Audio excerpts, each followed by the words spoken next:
এবার আসি ঝটপট করে গল্পটাতে। বসো মা, বসো। এবার বিষয়টা হচ্ছে এই আমার ঠাকুরদাদারা অ্যাকচুয়ালি 5 জন ভাই। তো তার মধ্যে যে ছোট ভাই আর আমার ঠাকুরদাদার পিস্তুতো ভাই, এরা দুজন ছিলেন খুব গলায় গলায় বন্ধু, খুব অন্তরঙ্গ ছিলেন। তো এই অন্তরঙ্গ থাকার জন্য এরা সব জায়গায় একসাথে যেত, একসাথে এদের খাওয়া দাওয়া চলাফেরা সবকিছু এদের একসাথে ছিল। এই দুজনে খুব কাঁঠাল খেতে ভালোবাসতো, মানে এত অসম্ভব কাঁঠাল খেতে ভালোবাসতো, মানে এরা ভাত ফেলে কাঁঠাল খেত। মানে কাঁঠালের সিজনে এদের সকাল শুরু হতো কাঁঠাল দিয়ে, রাত্রি শেষ হতো কাঁঠাল দিয়ে, মাঝখানে দুপুরে একবার কষ্ট করে ভাত খেত। আর এই যে কাঁঠাল খাওয়ার প্রবণতা, এটা আমি কিন্তু আমার ঠাকুরদাকে আমার জন্মের পরেও দেখেছি। কি করতো, কাঁঠাল গুলে টুলে, মানে কাঁঠালের বের করে পাল্প বের করে তারপরে সেটাকে দুধের সাথে মিক্স করে তার মধ্যে মিষ্টি দিয়ে একটা শরবত টাইপ করে, আর হচ্ছে সেটার মধ্যে না হয় ভাত না হয় রুটি এই সমস্ত দিয়ে খাওয়া দাওয়া হতো। তো এটা খুব প্যালেটেবল ছিল, আমি ছোটবেলায় অনেকবার খেয়েছি। কিন্তু এখন যেহেতু ভেগান, তো সে কারণে এখন আর দুধটা মিক্স করা হয় না, কিন্তু ওই কাঁঠালের পাল্পটা এখনো খাওয়া হয়। তো ওই বাংলাদেশে যখন আমার ঠাকুরদারা থাকতেন এবং ওনারা ছোট ছিলেন, মানে ওনাদের মা বাবারা যখন ইয়াং ছিলেন, তো সেই সময় একটা আইটেম করা হতো এই কাঁঠালের দিনে, কারণ কাঁঠাল প্রচুর পরিমাণে হতো আর কাঁঠালের সাইজ প্রচুর বড় হয়। তো কত আর খেয়ে শেষ করা যায়, অনেক গাছ থাকার জন্য একদিনে হয়তো এরকম হয়তো 15-16টা কাঁঠালও পেকে যেত। তো তখন কি করা যাবে, এনারা কি করতেন, কাঁঠাল শর্ত দিতেন, যেমন আম শর্ত দেওয়া হয় তেমন কাঁঠাল শর্ত দিতেন, এবং কাঁঠালের লুচি তৈরি করতেন। এই কাঁঠালের লুচি আর কাঁঠালের ফুলুরি ছিল ওই আমার ঠাকুরদাদার যে ছোট ভাই, মানে আমার ছোট ঠাকুরদা আর আমার পিস্তুতো ঠাকুরদার খুব প্রিয়। আমি যদিও আমার পিস্তুতো ঠাকুরদাকে চোখে দেখিনি, উনি বাংলাদেশেই ছিলেন এবং বাংলাদেশেই উনি দেহ রেখেছেন, তো সে কারণে তাকে আমার চোখের দেখা হয়নি, কিন্তু গল্পটা খুব মজার। তো এই যে আমার মানে ছোট ঠাকুরদা আর এই পিস্তুতো যে ঠাকুরদা, তারা গাছে বসে বসে কাঁঠাল খেত চুরি করে, মানে নিজের গাছের কাঁঠালই নিজেরা চুরি করে খেত, কারণ নিচে নামালে কাঁঠাল তার তো সবাইকে ভাগ দিয়ে খেতে হবে। আর এদের কাঁঠাল এতই প্রিয় ছিল যে এরা কাউকে ভাগ দিতে চাইতেন না, ফলে কি করতেন, চুপি চুপি দুপুরবেলায় গাছে উঠতেন। আর এরা কাঁঠাল পাড়তে খুব ওস্তাদ ছিল দেখে এদেরকেই বলা হতো যে কাঁঠাল পাড়ার জন্য। তো কি হতো, এরা গাছে কাঁঠাল পাড়তেন, পেরে দেখে আসতেন যে কোন কাঁঠালটা মানে একটু বেশ বড় সড়ো হয়েছে এবং কাছাকাছি পাকবে, সেই কাঁঠালটা কিন্তু পারতেন না। আবার কি একটা গাছের এরকম কাঁঠাল দেখতেন না, সরি, দুটো গাছের দুটো কাঁঠাল এরা এইভাবে দেখে রেখে আসতেন। দেখে রেখে এসে তারপরে ওই যে মানে ওরা বুঝতেন যেহেতু এইভাবে ওরা পেরে টেরে অভ্যেস, খেটে অভ্যেস, কবে নাগাদ মানে পাকবে, সেই সময় সেই দিন দুপুরে এরা কোনো না কোনো একটা মতলব করে দুপুরবেলাটা বাড়ির বাইরে বেরিয়ে বা স্কুল ফাঁকি দিয়ে যাই করে হোক না কেন ওই কাঁঠাল গাছে চেপে তারা কাঁঠাল খেতেন, মানে কাঁচা কাঁঠাল খেতেন। আর বীজগুলোকে সুন্দর করে ওই কাঁঠালের ভেতরেই রেখে তারপরে নামিয়ে টামিয়ে নিয়ে আসতেন। এই কাঁঠাল বীজ দিয়েও সেই সময় অনেক রকম আইটেম রান্না করা হতো, বা কাঁঠালের বীজের আটা তৈরি করা হতো। সেই বিষয়গুলো পরে একদিন আমি পোস্ট করব আমার প্রোফাইল থেকে, যে কাঁঠাল বীজের আটা থেকে কি কি জিনিস তৈরি করা যায় এবং কত সুস্বাদু আইটেম তৈরি করা যায়। যাই হোক, তো এই আমার ছোট ঠাকুরদা, পিস্তুতো ঠাকুরদা এবং তাদের এক বন্ধু, এরা এই কাঁঠালের সিজনে ওই কাঁঠাল দিতেই রিলেটিভদের বাড়ি বাড়ি মানে এদেরকে পাঠানো হতো। এরা অ্যাকচুয়ালি ছিল বিচ্ছু এবং এরা স্কুল অত যেতে পছন্দ করতো না। তো এরা বাড়ির কাজ টাজ করতে খুব পছন্দ করতো। সেই কারণে কি হতো, এদের দিয়ে বাজার টাজার করে পাঠিয়ে দেওয়া হতো, মানে বাজার বওয়ানো হতো এদের দিয়ে, কাঁঠাল বইয়ে বইয়ে পাঠিয়ে দেওয়া হতো রিলেটিভদের বাড়িতে, এবং এরাও উৎসাহ সহকারে সেগুলো করতো। তো এরকম কাঁঠাল দিতে এরা গেছে ওই দূরে এক রিলেটিভের বাড়িতে। প্রায় মানে 3 জন গেছে, প্রায় 5টা কাঁঠাল নিয়ে বিভিন্ন জনের বাড়িতে নামাতে নামাতে যাবে। এবং শুধু নামালেই তো হবে না, সেখান থেকেও তো আবার কিছু দেবে, সেইগুলো আবার ব্যাগে পুরে আনতে হবে। মানে যাওয়ার সময়ও যে ওয়েট নিয়ে ফিরবে, আসার সময়ও সেই ওয়েট নিয়েই ফিরবে।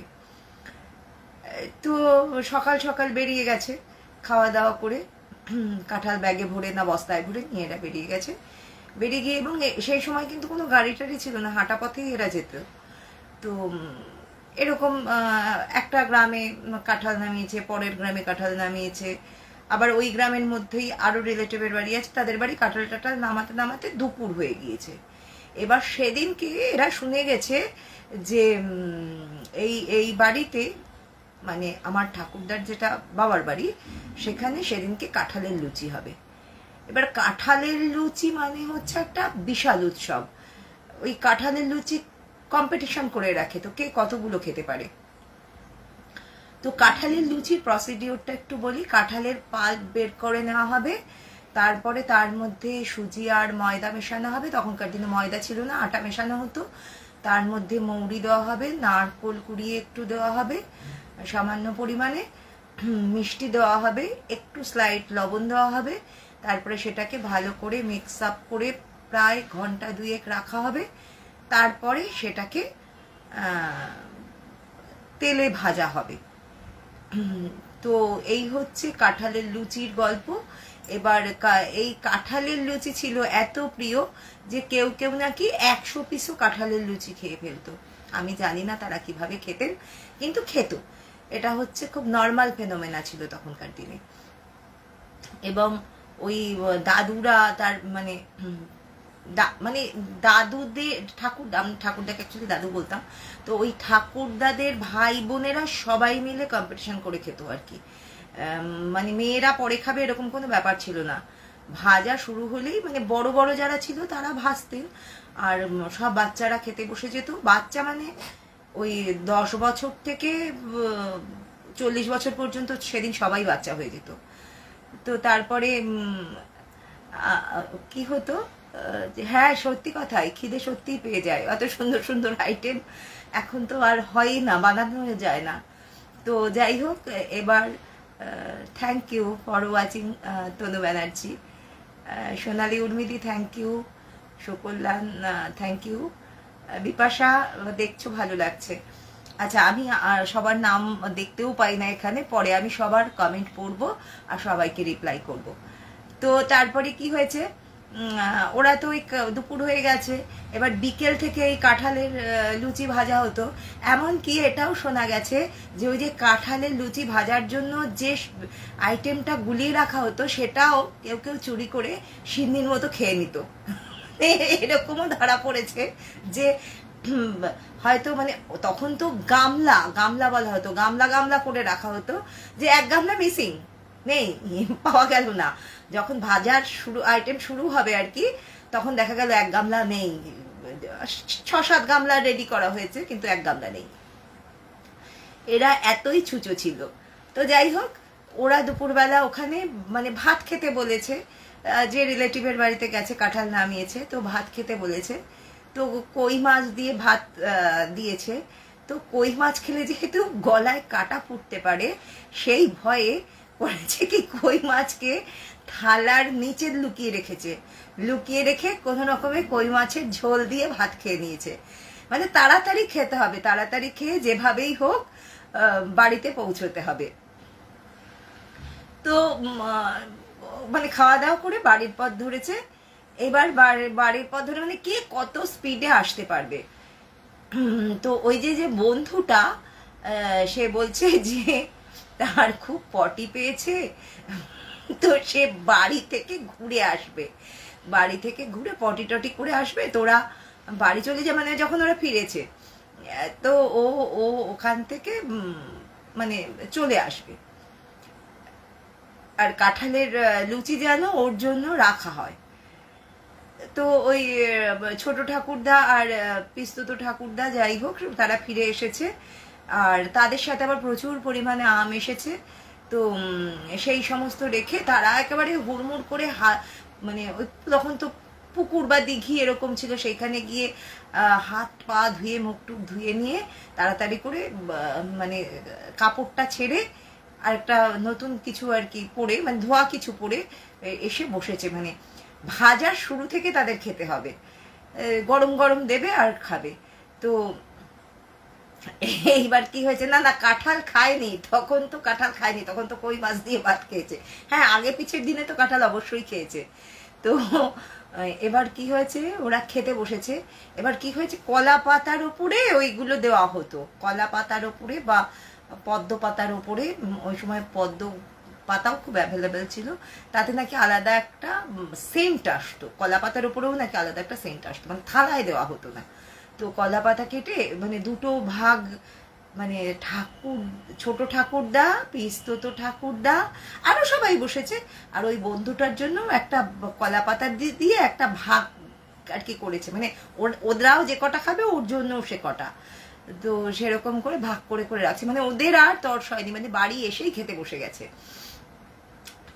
এইবার এই করে মানে আর ওই বন্ধুটা তো বলেছে যে ও মানে জাস্ট পরিষ্কার টরিষ্কার হয়েই চলে আসছে। তো যাই হোক, ও কি করেছে যে ওরা খাচ্ছে, খাওয়ার পরে প্রায় 50টার মতন খেয়ে নিয়েছে, তখনও আসছে না। এবার ওদের একটু চিন্তা হচ্ছে যে কি হলো, যে ও আসছে না কেন, ওদের বাড়িতে কি কোনো সমস্যা হলো, বা ওকে কি বকা টকা দিল, এই যে এত দূরের পথ গেছে দেখে। তখন তো গিয়েছে সেই সকালবেলা আর ফিরেছে সেই বিকেলবেলা। তো বাড়িতে অনেক সময় তখনকার দিনে তো আর বকা টকা হতো না, একদম লাঠি দিয়ে উত্তম মধ্যম মার দেওয়া হতো। কাজ অপছন্দ হলে মুখে কোনো কথা ছিল না, তখন মার পড়তো পিঠে। তো এরকম কি মারছে, তো ওরা একটুখানি মানে চিন্তিত হয়ে মানে প্রায় খাবার দাবার মানে অর্ধেক খাওয়ার পরে পেট তো খানিকটা ভরেছে, তখন বলছে কি চল ওকে দেখে আসি, ওকে ডেকে নিয়ে আসি। তো ওরা মানে আবার প্রাণে ভয় আছে যে ওদের খাবার যদি কেউ খেয়ে ফেলে।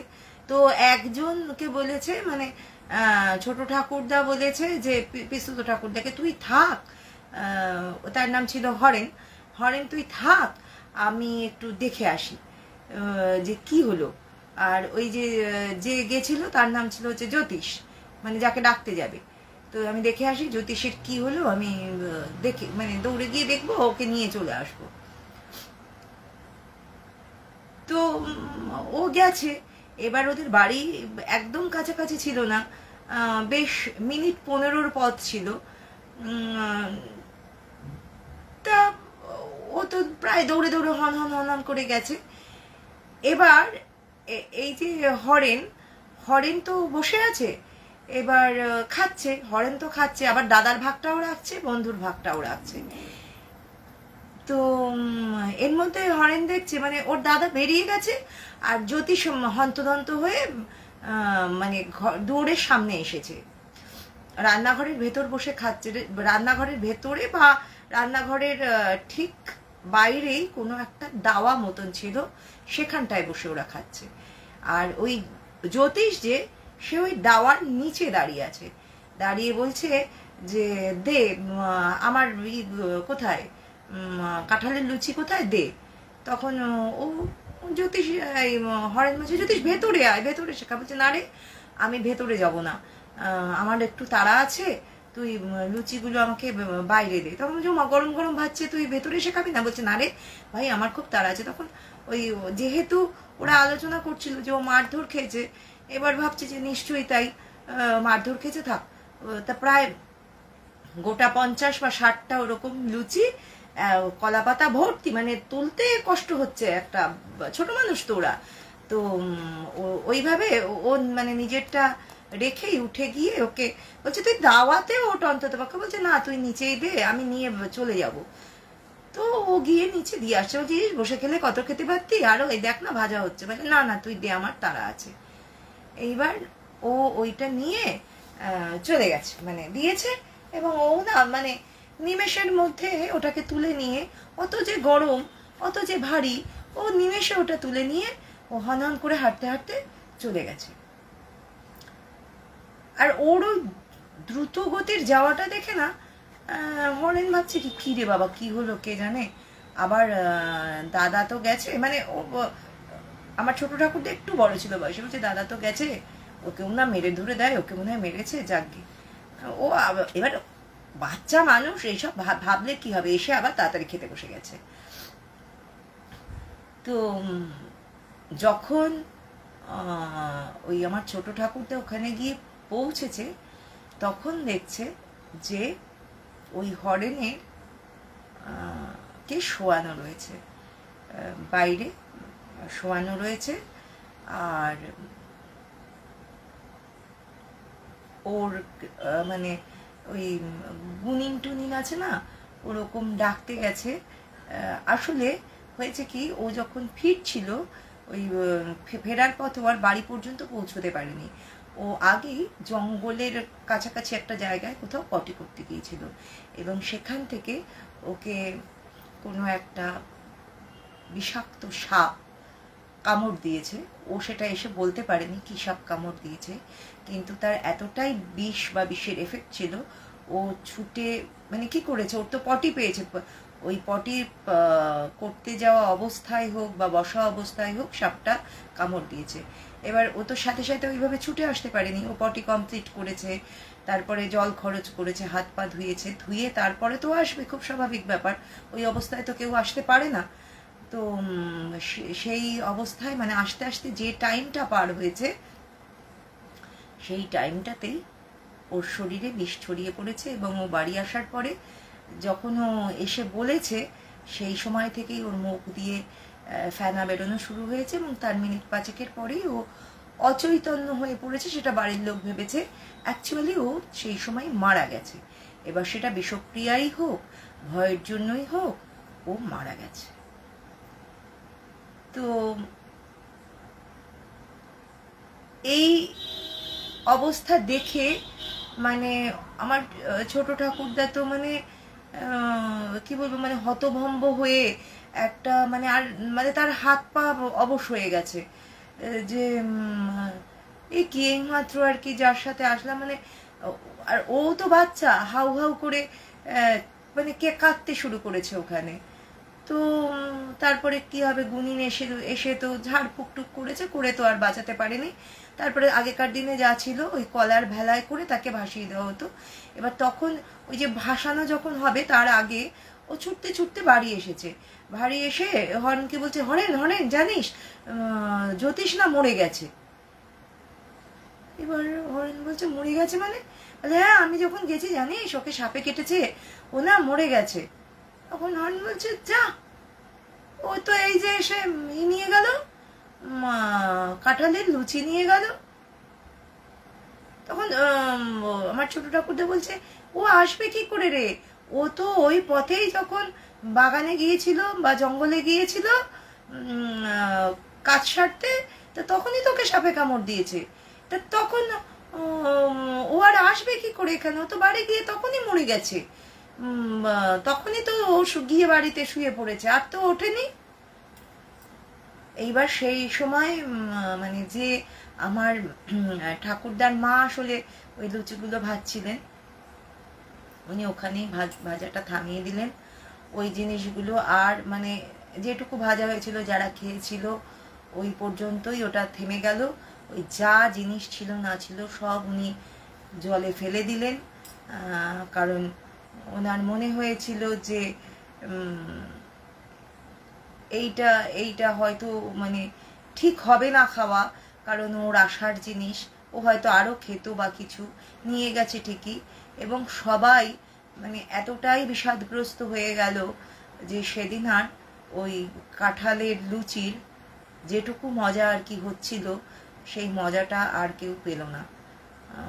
সবাই মানে যার পাতে যা ছিল সেটাও খাওয়া থামিয়ে দিল। তো আর ওই যে আমার ছোট ঠাকুরদা, তার মুখে আর একটাও কাঁঠালের লুচি দেওয়া হয়নি সেদিন, কারণ তার পাতেরটা তো জমাই ছিল। তো আমার ওই ঠাকুরদার যিনি মা, তিনি বললেন যে পরে তোমাকে ভেজে দেবো কোনো দিন, কিন্তু আজকে আর এই কাঁঠালের লুচি তুমি মুখে দিও না। এবং ওই যে দিনটা, ওই দিনটা ছিল আষাঢ় মাসের কোনো একটা দিন, তো প্রথম দিক, আষাঢ় মাসের প্রথম দিকের কোনো একটা দিন, ওই দিনটাকে ওরা মনে রেখেছিল। ওই দিনটাতে প্রতিবার সামান্য পরিমাণ কাঁঠালের লুচি ভেজে ওই দিঘির পাড়ে, যে দিঘির পাড়ে ও লাস্ট হাত পা ধুয়েছিল ওই বাচ্চাটা তার শৌচকার্য করার জন্য, ওইখানে তারা প্রতি বছর দিয়ে আসতো ওই কাঁঠালের লুচি। আর ওই দিনটাতে অন্য কারোর জন্য কাঁঠালের লুচি আমার ঠাকুরদার পরিবারে ভাজা হতো না, শুধুমাত্র ওর জন্যই ভেজে ওখানে দিয়ে আসা হতো। এবং অন্যান্য দিন তো অবশ্যই তারা খেতেন, কিন্তু ওই দিনটাকে তারা প্রতিবার ওইভাবেই স্মরণ করতেন। এই হচ্ছে কাঁঠালের লুচির গল্প, আনন্দের গল্প, সাথে দুঃখের গল্প। কিন্তু ঘটনাটা এরকমই ঘটেছিল। আসলে আশার জিনিস তো, বাচ্চা মানুষ হয়তো ছেড়ে যেতে পারেনি। সেই খাবার সে খেতে পেরেছিল কিনা বা কি হয়েছিল কেউ জানে না। তারপরে মানে আমার ঠাকুরদারা তো একটু বড় ছিল, তারা কিন্তু খোঁজ করেছিল যে ওই লুচির যে নিয়ে গেল ওই কলা পাতাটা কোথাও পাওয়া যায় কিনা, কিন্তু সত্যি কথা কোথাও কিন্তু খুঁজে তারা আর ওইটা পায়নি। ওইটা কিন্তু মানে মিসিংই ছিল, ওই মানে আশেপাশে কোথাও কিন্তু আর ছিল না। এটা হচ্ছে প্রথম কি বলবো, সত্যি গল্প, ঘটনা, সত্যি গল্প না, সত্যি ঘটনা। কেমন লাগলো আপনারা জানাবেন, পরেই জানাবেন না হয়। আমি আমার পরের স্টোরিতে আসব। আমার সবার কাছে একটা মানে কি বলবো, প্রায় বলুন ক্ষমা চাওয়ার মতনই আছে যে আমি আপনাদের অনেকের লাইভেই ডিরেক্টলি আসতে পারি না। কেন পারি না সেটা অনেকে জানেন, আবার অনেকে জানেন না, তাই সবার কাছে একটু মার্জনা চেয়ে ঘটনাটা বলেই নি। আমি রাত্রেবেলায় আসলে সারাদিনই চলে, তবে রাত্রেবেলাটাই মেনলি রাস্তার কুকুর বিড়ালদের যেহেতু খাবার দিই, সেই কারণে আমার আপনাদের যে টাইমটা, সেই টাইমটায় কিছুতেই আসা হয় না। আর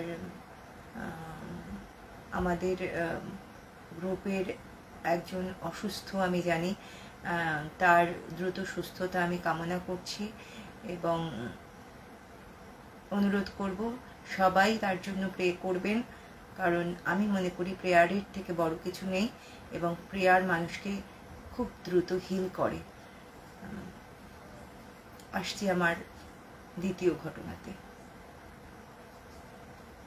দ্বিতীয় ঘটনাটা না খুব মর্মান্তিক একটা ঘটনা, যদিও এন্ডিংটা ভালো, কিন্তু ঘটনাটা খুব মর্মান্তিক। ঘটনাটা মহারাষ্ট্রের কোথাকার কী ব্যাপার কিচ্ছু বলবো না, শুধু ঘটনাটা বলি। আমরা তো সবাই আর কি বাচ্চাদের বার্থডে পার্টি করি, অনেক অনেক মানে প্রোগ্রাম করি, যাতে অনেকে অনেক গিফট দেন, সেগুলো অনেকেই মানে খুব ভালোভাবে আমরা ভালো মন নিয়ে করি।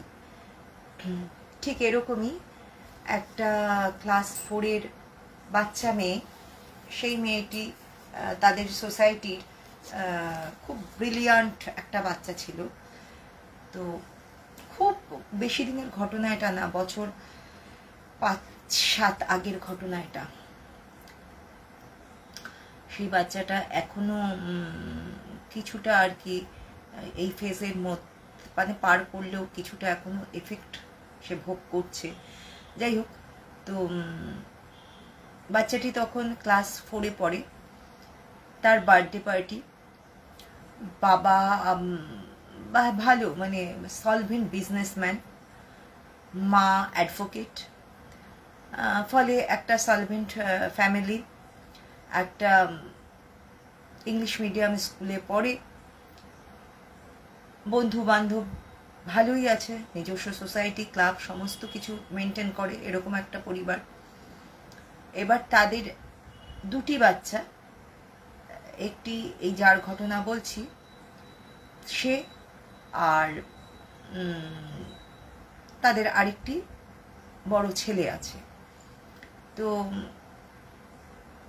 বাবা মা দুজনেই খুব মেয়ে পছন্দ করতো, তাই মেয়ে ছিল একটু বেশি আদরের, মানে ছেলেও আদরের, কিন্তু ছেলে যেহেতু বড় তবু যদি একবার দুবার বকা টকা খেত, মেয়ে ছিল খুব আদরের আর কি, খুব লক্ষ্মী তার পরিবারের। এবং মেয়ে আসার পর থেকে এই পরিবারের এত উন্নতি হয়, মানে বিজনেস এত ফ্লারিশ করে, যে কারণে মেয়ের উপর এই পরিবারটার একটা আলাদা রেসপেক্ট ছিল, মানে তারা মনে করতো লক্ষ্মী তাদের ঘরে এসছে। তো এই মেয়েটির বার্থডে এবার বেশ প্রতি বছরই বেশ বড় করে এর বার্থডে সেলিব্রেশন হয়, ছেলেরটাও বড় করে হয়, মেয়েরটা যেন আরো বড় করে হয়। তো প্রায় 600 মতন লোক ইনভাইটেড, বিশাল হল, মানে হচ্ছে কোনো একটা হোটেলের ব্যাংকোয়েট টাইপের হল বুক করা হয়েছে, লোকজন আসছে যাচ্ছে, খাওয়া দাওয়া হইচই সব কিছু ঠিক আছে, খুব ভালো, খুব সুন্দর করে সেজেছে যেরকম হয়। মাও একটা মানে কি বলবো, এরা তো মানে রিচ ফ্যামিলি, তো এদের তো সমস্ত কিছুই কি বলবো, পার্লার টার্লার থেকে সেজে টেজে আসে, তো একটা মানে কি বলবো ভিলেজ লুকসে সেজেছে, মানে এটা একটু অন্যরকম ভাবে আর কি। আর মেয়েকেও একটু লক্ষ্মী লক্ষ্মী টাইপ সাজিয়েছে, তো মেয়েটাকে অপূর্ব লাগছে দেখতে। তো এবং এরা এত বড় বিজনেসম্যান দেখে মিডিয়াও এদের কভার করে, তো যাই হোক একটা দুটো মিডিয়াও আছে যারা কভার করছে। তো সবাই গিফট দিচ্ছে, খাওয়া দাওয়া করছে, হইচই হচ্ছে। তো এক সময় যাই হোক এই অনুষ্ঠানটা মিটে গেল, প্রচুর প্রচুর গিফট, তার মধ্যে অনেক সফট টয়েস। এবার এই সফট টয়েস যা হয় বাচ্চাদের খুব পছন্দ হয়, মেয়েটিরও পছন্দ। মেয়েটি বেছে বেছে একটা খুব বড় সড়ো ধরনের ব্ল্যাক পান্ডা তার খুব পছন্দ হয়েছে, সে সেটাকে কোলে আঁকড়ে ধরে রয়েছে। সে সব গিফট ছেড়ে দিচ্ছে, কিন্তু ওই ব্ল্যাক পান্ডাটা সে আঁকড়ে ধরে রয়েছে। তো ঠিক আছে, মেয়ের পছন্দ, বাবা মাও আর আপত্তি করেনি। সেই ব্ল্যাক পান্ডা কোলে নিয়েই মেয়ে ওই ব্যাংকোয়েট হল থেকে বাড়ি ফিরেছে। ওই ব্ল্যাক পান্ডা কোলে নিয়েই সে ঘুমায়, তার বিছানার সাথেই ব্ল্যাক পান্ডা থাকে। তো এভাবেই দিন কাটে। ব্ল্যাক পান্ডা যেন ওর প্রিয় বন্ধু, ও মানে স্কুলে যায় তাও পারলেও ব্ল্যাক পান্ডাকে সাথে নিয়ে যাওয়ার চেষ্টা করে, কিন্তু স্কুল তো সেটা অ্যালাউ করবে না, তাই কোনো রকমে ওইটুকু সময় ছেড়ে থাকে, এসেই দৌড়ে ও ব্ল্যাক পান্ডাটাকে কোলে নেয়, আর সারাক্ষণ ওর কোলে ওই ব্ল্যাক পান্ডা থাকে। ওর থেকে কিন্তু সে চেহারায় বড়, কিন্তু ওই ব্ল্যাক পান্ডা সে ছাড়ে না। মানে ও যখন ঘুমায় তখনও যদি ব্ল্যাক পান্ডাটাকে কেউ সরিয়ে ওর কাছ থেকে নেয়, ও কিন্তু তার 5 মিনিটের মধ্যেই উঠে পড়ে আর কান্নাকাটি জুড়ে দেয়। তো এই অবসেশনটা না ওর মায়ের চোখে একটু লাগে, যে এইরকম কেন করবে, এ তো এতদিন এরকম করতো না। আর মেয়েটা স্লোলি তার খাওয়া দাওয়া কমাতে থাকে, মানে কিছুই তার খেতে ভালো লাগে না। তারপরে আস্তে আস্তে কি হয়, সে পড়াশোনাতে ইন্টারেস্ট হারাতে থাকে, সে দুর্বল হতে থাকে, সে টায়ার্ড হতে থাকে, সব কিছুতেই সে টায়ার্ড ফিল করে। তারপরে কি হয়, খিটখিটে হতে থাকে এবং একটু ভালগার অ্যাটিটিউড করতে থাকে, একটু ওয়াইল্ড অ্যাটিটিউড করতে থাকে। এবং ও কিন্তু মেইনলি যেটা হয়, ও উইক হতে থাকে। এবং আরও যখন মানে এটা বলছি আমি ওর বার্থডের 6 মাস পরের ঘটনা, 6 মাস পরে ওর বাঁ হাতটা আস্তে আস্তে কাজ করা বন্ধ করে দিতে থাকে, মানে ও বাঁ হাতটা মুভমেন্ট করতে পারছে না, আঙুলগুলো নাড়াতে পারছে না। তো এই ঘটনার সময় কিন্তু ওদের অলরেডি প্রায় 10-12টা ডাক্তার দেখানো হয়ে গেছে। কারণ যে মেয়ে ওদের কাছে চোখের মণি, সে যখনই একটু অ্যাবনর্মাল কোনো কিছু করছে, মানে নর্মালের থেকে একটু বাইরে কিছু করছে, অ্যাবনর্মাল মানে পাগল নয়, তো তখনই কিন্তু তার ট্রিটমেন্ট শুরু করা বা সমস্ত কিছু শুরু করা। তার বাবা মা যথেষ্ট কেয়ার নিয়ে চেক আপ করানো, ব্লাড টেস্ট করানো, যত রকম টেস্ট আছে করানো, সমস্ত কিছু করিয়ে ফেলেছে।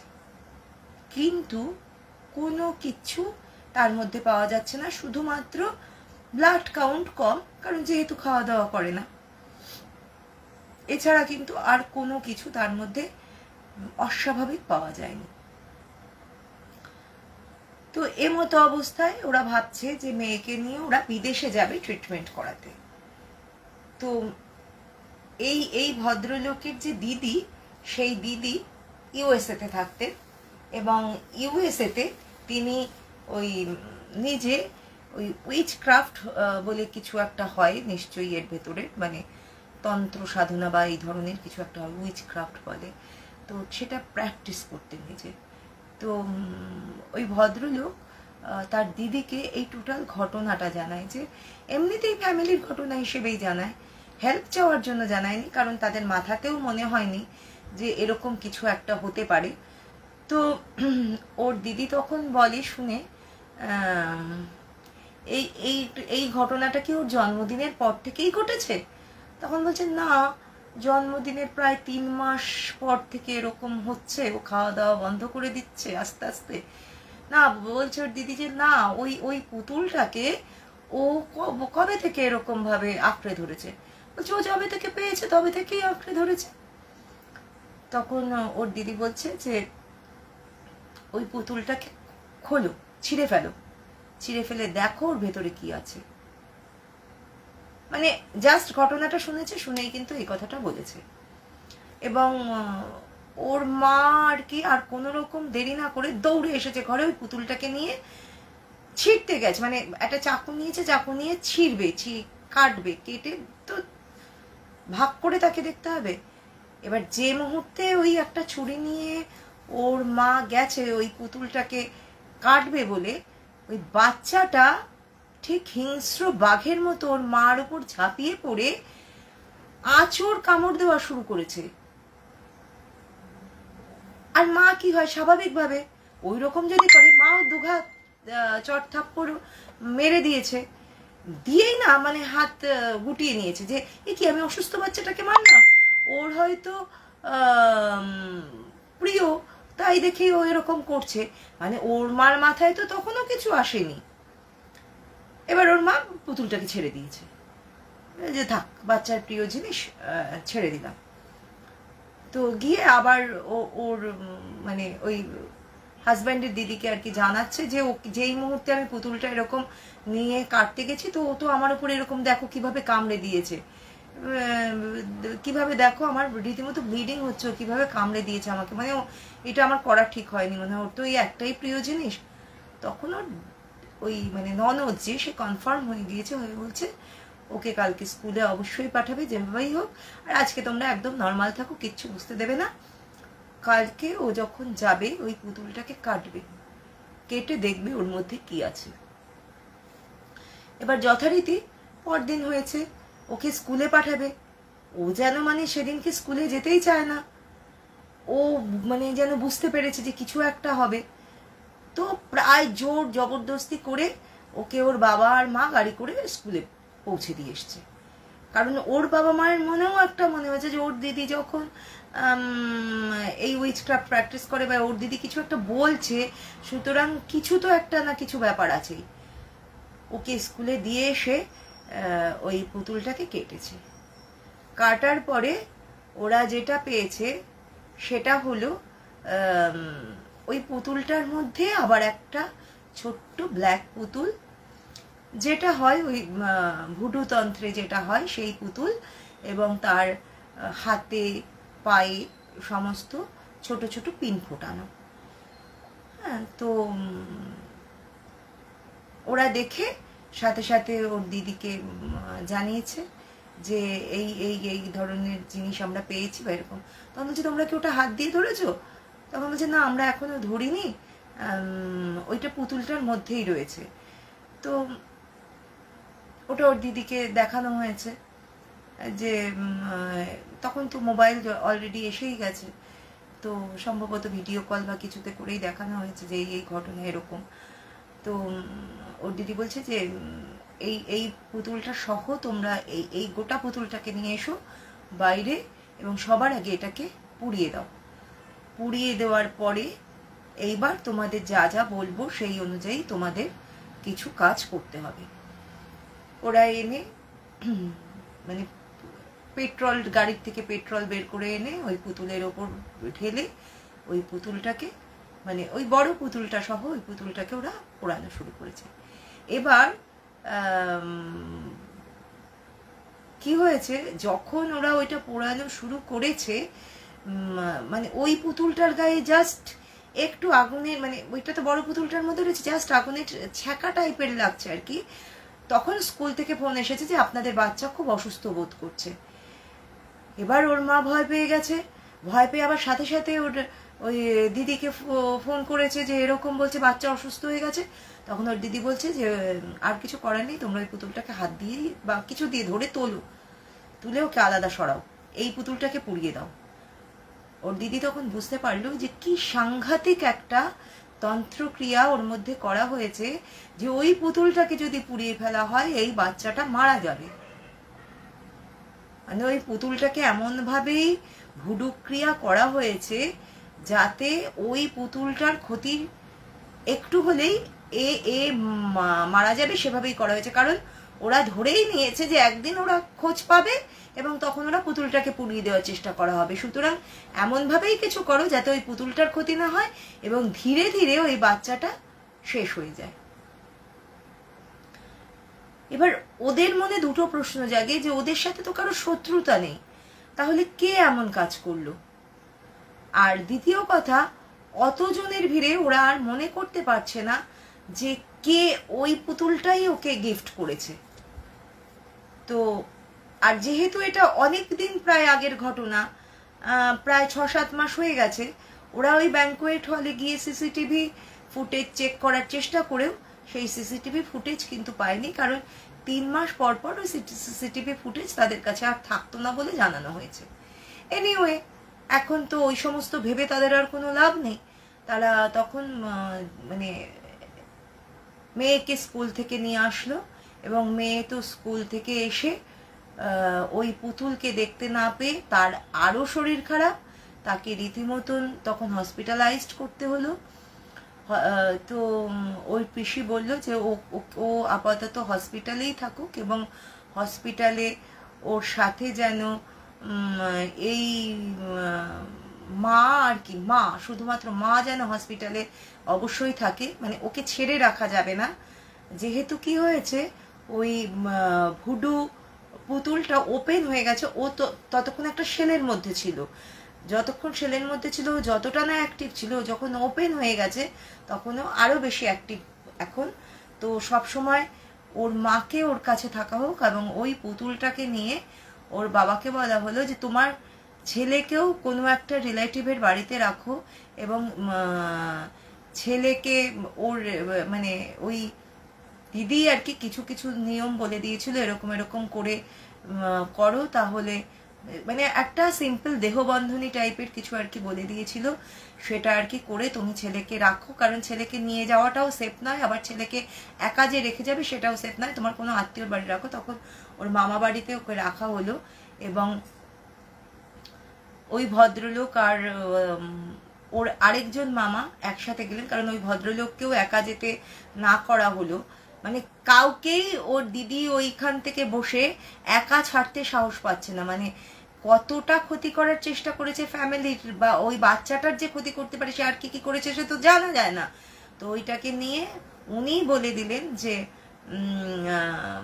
কানপুরে কোনো একজন মহারাজ টাইপের আছেন যিনি এই সমস্ত কাজ জানেন ভালোভাবে বা এই সমস্ত কাজ নিষ্ক্রিয় করতে পারেন, তার কাছে যাওয়ার জন্য বলে দিলেন। তো ওরা সেদিনই বাই প্লেন দিল্লি হয়ে দিল্লি হয়ে কানপুর আসুক বা ডিরেক্ট কানপুর যাই হোক, যেভাবেই হোক পৌঁছলো সেই দিনই আর কি, যেদিন আর কি হসপিটালাইজড করা হলো মেয়েকে, সেই দিনই ওরা ওইটা নিয়ে এসে পৌঁছলো। পৌঁছে ওই মহারাজের সাথে দেখা করলো। দেখা করার পরে ওই মহারাজ আর কি যা বললেন সেটা হচ্ছে যে ওই মেয়েটিকে 22 বছর ধরে তিলে তিলে কষ্ট দিয়ে শেষ করার জন্য এই ভুডু পুতুলের ওপর ক্রিয়া করা হয়েছে। এবং ওই মেয়েটি মানে যত শেষ হবে এবং তার পেছনে যত টাকা খরচ হবে এবং এদের কনসেন্ট্রেশন নষ্ট হবে, মানে সব কিছুকে এদের ধনে প্রাণে মারার জন্যই এই ভুডু ক্রিয়াটা করা হয়েছে। কিন্তু যেহেতু এরা খুব অনেস্ট পরিবার ছিল, ধর্মপ্রাণ পরিবার ছিল, সেই মহারাজের মতে যে সেই কারণে ঈশ্বর এদেরকে এইভাবে এটা চোখে আঙুল দিয়ে দেখিয়ে দিয়েছে যে এই ভুডু এর ওপর করা হয়েছে। মানে এত তাড়াতাড়ি এটা ধরা পড়েছে, এটা ধরা পড়ার কোনো কথাই নয়, এমনভাবে এটা করা হয়েছে।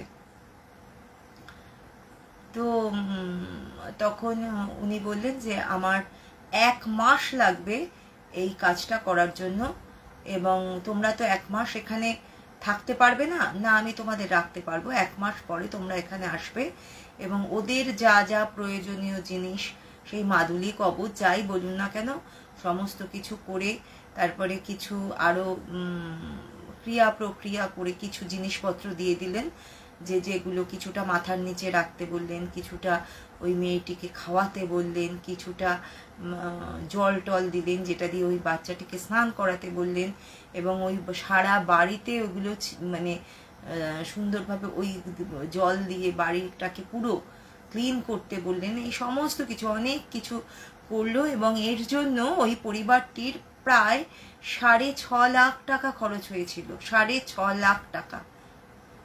হ্যাঁ, তো টাকার দিকে তাদের তখন তাকাবার সময় হয়নি আর ইচ্ছেও হয়নি, কারণ তাদের টাকার কোনো অভাব ছিল না, কিন্তু তাদের সন্তান এবং তাদের পরিবারটা রক্ষা করাই ছিল তাদের আসল কাজ। এবং ওই মহারাজ বলেছিলেন যে এই যে একটা পুতুল ভুডু করে পাঠানো হয়েছে, এর একটা রেপ্লিকাও ওদের কাছে আছে, যেটার ওপর ওরা কিন্তু প্রতিদিন ক্রিয়া করে। তো যতক্ষণ এই পুতুলটাকে নিষ্ক্রিয় করতে হবে, কেন? কারণ ওর মধ্যে প্রাণ প্রতিষ্ঠা করা আছে, ওই বাচ্চাটির প্রাণ প্রতিষ্ঠা করা আছে, তাই দেখে এই প্রাণ প্রতিষ্ঠা নিষ্ক্রিয় করে তারপরেই ওকে ধ্বংস করা যাবে, তার আগে ধ্বংস করা যাবে না। এবং এই প্রাণটিকে নিষ্ক্রিয় করতেই 1 মাস সময় লাগবে। তো কি কি ক্রিয়া করেছিল তার কিছু অংশ আমি জানলেও সেটা এখানে বলবো না, কারণ এগুলো সবই ব্ল্যাক ম্যাজিক। তো এই ব্ল্যাক ম্যাজিক কেউ মানেন কেউ মানেন না, এবং আমি অবশ্যই ডিসক্লেমার দেব যে কখনোই আমি এটাই বিশ্বাস করি না বা হানাটেল সেটাই বিশ্বাস করে না। এটাকে শুধুমাত্র একটি ঘটনা হিসেবেই আপনারা শুনবেন বা গল্প হিসেবেই শুনবেন, কিন্তু যদি পৃথিবীতে এরকম কিছু ঘটে থাকে তাহলে তার জন্য হানাটেলস পরিবার কোনোভাবেই এর জন্য দায়ী নয়, কারণ আমরা একটা গল্প হিসেবে শুধুমাত্র এটাকে পরিবেশন করছি এই চ্যানেল থেকে। তো যাই হোক, তারপরে ওই বাচ্চাটিকে আস্তে আস্তে মানে ওই ভুডু পুতুল আস্তে আস্তে নিষ্ক্রিয় হতে করতে উনি শুরু করেন, এবং এই মেয়েটিও আস্তে আস্তে সুস্থ হতে শুরু করে, এবং এই মেয়েটির মানে 90% সেরে উঠতে প্রায় বছর খানেক লেগে যায়। তাকে হসপিটাল থেকে নিয়ে আসা হয়, কারণ হসপিটালের কোনো কাজ ছিল না, কিন্তু তবুও এর কেয়ারের জন্য হসপিটালে রাখা হয়েছিল। আর ডাক্তারের কেয়ারে থাকলে, নার্সের কেয়ারে থাকলে অনেকটা ভালো থাকবে, সেই কারণে রাখা হয়েছিল ওই বাড়ি ঘর শোধন করার জন্য, মানে ওকে ওইখানে আনাই যাবে না, সেই কারণে ওকে রাখা হয়েছিল। প্রায় 1 মাস ও হসপিটালে ছিল, তারপরে যখন একটু সুস্থ বাড়িতে আনা হলো, এবং প্রায় 1 বছর ধরে ওর উপর মানে অপোজিট ক্রিয়া করে করে হ্যালো সুদীপ্ত মিত্র, সুদীপ্তা মিত্র, হ্যাঁ ওয়াচ করছেন দেখে থ্যাঙ্কস, সাথে থাকুন। ভালো লাগলো রুমাদি, ভালো লাগছে সাথে আছো, ডাক্তারবাবু ভালো লাগছে সাথে রয়েছেন, ধন্যবাদ সকলকে। আর তারপরে যেটা হলো সেটা এটাই যে আস্তে আস্তে পরিবারটা রিকভার করলো, কিন্তু মেয়েটি এখন ক্লাস 12 আছে, ক্লাস 12-এ আছে। তো মেয়েটির কিন্তু বাঁ হাতটি আর কাজ করে না, বাঁ হাতটি কিন্তু নিষ্ক্রিয় হয়ে গিয়েছে। এইটা হচ্ছে লস যা হওয়ার হয়েছে। এছাড়া সম্পূর্ণ মেয়েটি সুস্থ স্বাভাবিক জীবনযাপন করছে, পরিবার সুস্থভাবে জীবনযাপন করছে, কিন্তু ওই যে কিছু ক্ষতি হয়েই যায়, এই ক্ষতিটা হয়ে গেল। আর কারা এটা করেছিল পরবর্তীকালে ওই মহারাজই ওদের বলে দিয়েছিলেন, মানে হিন্টস দিয়ে দিয়েছিলেন সেই পরিবারের, যে কারা এরকম করেছে, যে হিন্টস দিয়েছিল। এবং ওই মহারাজ বলেছিলেন যে আমি কারোর ক্ষতি করতে পারবো না, কারণ আমি কারোর ক্ষতি করি না, কিন্তু ঈশ্বর এদের ক্ষতি করবেন। এবং সত্যি মহারাজ যা যা বলেছিলেন যে এই পুতুলটা যদি আজকে নিষ্ক্রিয় না করা হতো তাহলে তোমার পরিবারের ক্ষতি হতো, কিন্তু এটাকে যেহেতু নিষ্ক্রিয় করা যাচ্ছে, সুতরাং যে শক্তিকে এর ভেতরে দেওয়া হয়েছে সেই পাওয়ারটা তো কারোর না কারোর ক্ষতি করবে। সেই পাওয়ারটা ক্ষতি করবে হচ্ছে যে এই কাজটা করিয়েছে তার ক্ষতি করবে, যে এই কাজটা করেছে তার কিন্তু ক্ষতি করতে পারবে না, কারণ সে নিজেকে সুরক্ষিত করেই এই কাজটা করেছে। সুতরাং যারা এই কাজটা করিয়েছে তাদের কিন্তু এই মানে একটা টাইম বলে দিয়েছিলেন যে এই টাইমে তাদের দেখবে ক্ষতি হচ্ছে। এবং সত্যি কথাই ওই কমপ্লেক্সেরই যারা, মানে ওটা তো কমপ্লেক্স ছিল, কমপ্লেক্সে বিভিন্ন টাওয়ার থাকে, তো ওদের দুটো টাওয়ার পরে একটা ফ্যামিলির যে মানে ঘটনা বা যে যেরকম ক্ষতি ওই মহারাজ বলে দিয়েছিলেন, ওরা প্রত্যক্ষ করেছিলেন যে সেই ধরনের ক্ষতিগুলো কিন্তু ওইখানকার একটা ফ্যামিলির হচ্ছে, এবং যারা এদেরই রিলেটিভ, এদেরই দূর সম্পর্কের রিলেটিভ ছিল। মানে এই যে ভদ্রলোক ছিল, এই ভদ্রলোকেরই কোনো রকম এক কাজিন ব্রাদার ছিল, সেই কাজিন ব্রাদাররাই কিন্তু এদের এই ক্ষতিটা করেছিল। এবং কেন ক্ষতি করেছিল তার কারণ বা উত্তর এরা কখনোই পায়নি, কারণ ওরা কিন্তু ওদের প্রচুর হেল্প করত, এত হেল্প করতো, মানে এই বাড়িতে একটা জিনিস আসলে ওই বাড়িতে একটা জিনিস যেত, এরকম হেল্প করতো। তো তারা কি লোভে বা কি হিংসায় যে ওই বাচ্চাটির ক্ষতি করেছিল, নাকি যেহেতু এরা বলতো যে আমার ঘরে লক্ষ্মী এসেছে, তো ওই লক্ষ্মীকে মেরে ফেলার জন্যই এই ঘটনা ঘটেছিল, সেটা ওরা আজও বুঝতে পারেনি। তবে যদি সত্যিই লক্ষ্মী আসে, লক্ষ্মীর তো বিনাশ হয় না, লক্ষ্মী তো নিজেকে সুরক্ষিত করতে জানে। তো সেভাবেই হয়তো বা মানে কি বলবো, আধ্যাত্মিক শক্তি সেই লক্ষ্মীর অংশই যদি হয় তো লক্ষ্মীকে সুরক্ষা করে দেবে, তো সেটাই হয়তো হয়েছে। তো এই কারণেই এই গল্পটা বা এই ঘটনাটা আপনাদের বলা, যে আপনারাও নিজেদের বাচ্চাদের বার্থডে সেলিব্রেশন করেন, প্রচুর ইনভাইটেশন করেন, প্রচুর গিফট পান, গিফট পেয়ে বাচ্চারাও কোনো গিফটকে আঁকড়ে ধরে, তো একটু অ্যালার্ট থাকবেন, একটু মানে কি বলবো, একটু অন্যরকম মনের হয়েই এই পুতুল টুতুল পেলে সেগুলোকে একটু নিজেরা সার্চ করে নেবেন, তারপরেই বাচ্চাদের হাতে দেবেন। কার মনে কি আছে, বন্ধু বেশি শত্রু বা আত্মীয় বেশি শত্রুর তো অভাব নেই। দিনে দিনে মানুষের মন এতটাই বিষাক্ত হয়ে উঠছে যার কোনো তুলনা নেই। তো এই ছিল আমার দ্বিতীয় ঘটনা। নিজেরা সবসময় সাবধান থাকবেন, ভালো থাকবেন, সুস্থ থাকবেন। আজ এই পর্যন্তই, আবার আসবো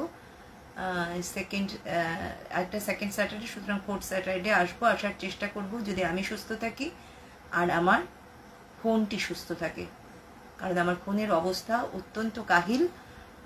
এটির বয়স প্রায় 7 বছর কি 8 বছর হতে চললো, ফোনটিকে চেঞ্জ করার দরকার, কিন্তু কিছু ফেসবুক ইস্যুতে আমি ফোনটাকে চেঞ্জ করতে পারছি না। তো চেষ্টা করব এর মধ্যেই সেটা করার। আর কেমন লাগলো সবাই জানাবেন, আর আরও একবার ক্ষমা চেয়ে নেব, আপনাদের সবার লাইভে আমি ডিরেক্ট প্রেজেন্ট থাকতে পারি না বলে। ধন্যবাদ সকলকে, শুভরাত্রি। Please subscribe to our channel Hana Tales. Comment, share, like, and don't forget to hit the notification bell for more videos.